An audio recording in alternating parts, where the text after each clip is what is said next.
Now we're going to have a little fun with a complex number using an equation, a cubed equation, to do a little math, and maybe it is a little fun.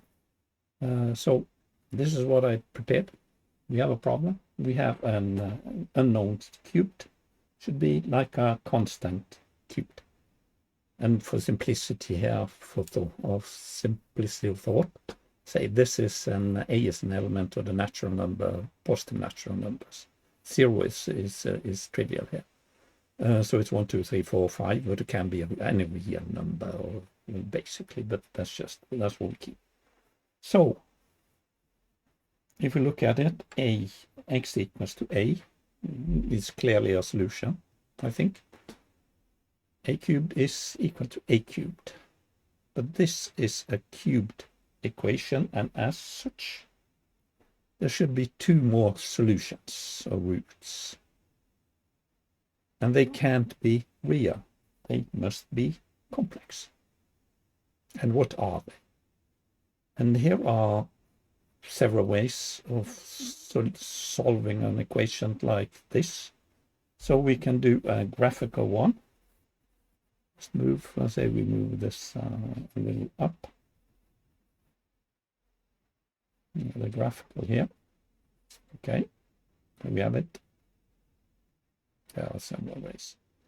But what we can say here, there's one solution. I've put in a diagram here for a circle with the real axis and then the vertical axis or the lateral axis, called imaginary numbers.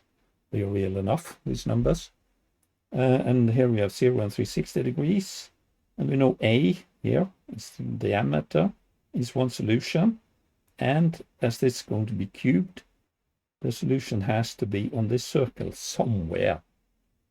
And with somewhere, well, as we are cubing it, the angle for this complex number has to be 120 degrees.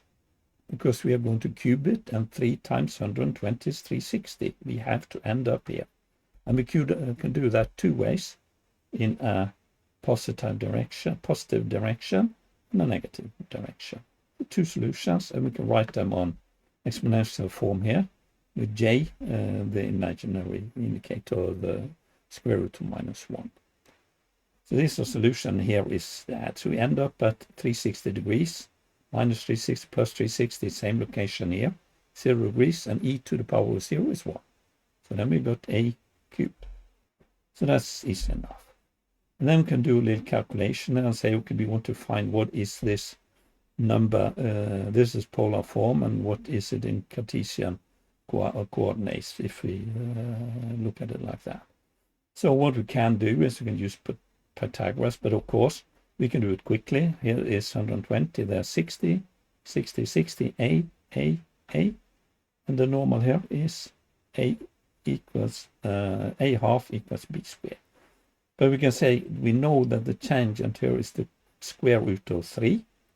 So this here has to be the square root of 3b, because the tangent here is square root of 3b divided by b, and the b falls, and then the tangent is square root of 3. So, okay, and then we can use Pythagoras and say a squared is equal to b squared, and the square of this one, which is b squared 3, and then we do a little rearranging and get to b is a half. And here is then the solution. It's minus a half plus this number and minus this number, and that's complex. So here are the two roots, and we can just decompose this exponential too and get to the same solution. Use a sine and cosine and stuff for using sine and cosine on this angle too. There's a lot of ways to get to this.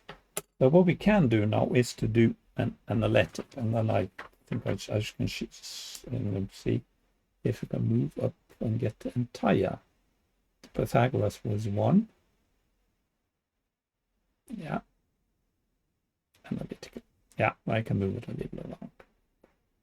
So what we do here is I say, okay, x cubed is a cubed, and just subtract a cubed on both sides and get this equation. And we know one solution here is x minus a. So we can divide that out, and then we can find the remainder here by dividing x to the third minus a to the third by x minus a. But we don't need to do that. We know that there has to be an x squared term here because we're going to end up with an x cube. And we know there has to be an a square term here because we are going to end up with a square. And the rest has to cancel. So, and we need an x in here to get a second order, no second degree or second order equation. And what should we put in front here? Yeah, just a. Why not? You could probably use other numbers. But we want to make a proper square here. So when we have this equation, of course here, the equation is x is a, and this one has to be 0. What we do here, we do a little math. We add 0, we add a square fourth, and subtract it. And then we have a proper square here. And the rest we just move to the right-hand side by subtracting a squared and adding a squared fourth. And then we end up with this, which is a 4a squared divided by 4, and then a subtraction. And then we, of course, end up with 1 minus 4 is 3, and over 4. And then the cube here is, the square here is this equation, which also this square should go like that, because that's just x. Okay, and then we take the square root on each side, and then we end up with a half, and then we subtract a half on both sides, and then we end up by minus a half. And here we do a squared over 4, that's the square root of that, is a half. And then the square root of minus 3 is the square root of 3, and then we have to put a j, or imaginary indicator, in front there, the square root of minus 1 in front. And then we were lucky, because we ended up with the same solution as we had up here. It would be bad if we ended up with something else.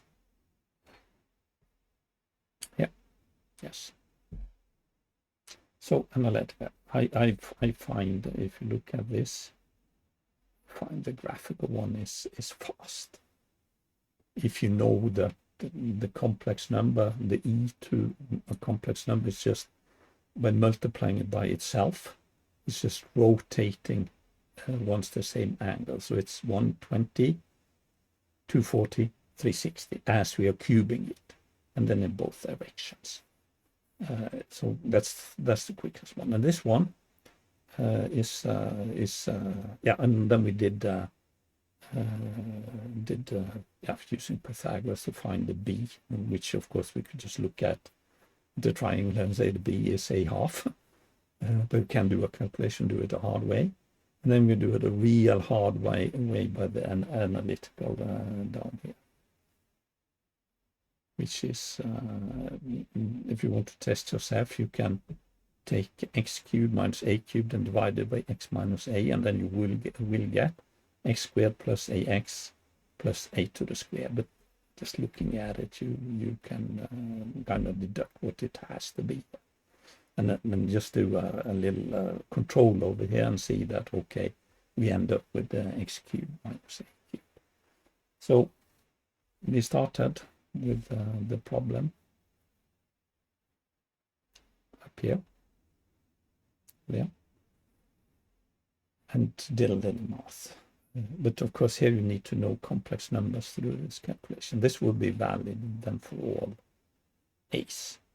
In real a's, the complex a's will not be a solution here, because the rotation has to end up on the real axis to get this. Yeah, a little fun with a complex number or equation.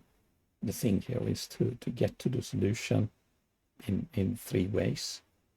Graphical, a little Pythagoras involved, of course, in the graphical one, and then a straight calculus solution. We know we can see there is one root, and of course we need to know one, and then we just get one out, and then we have to find the square equation that we are left with, which has to yield a complex solution, or else the answer would be wrong, because only a real solution is the number A.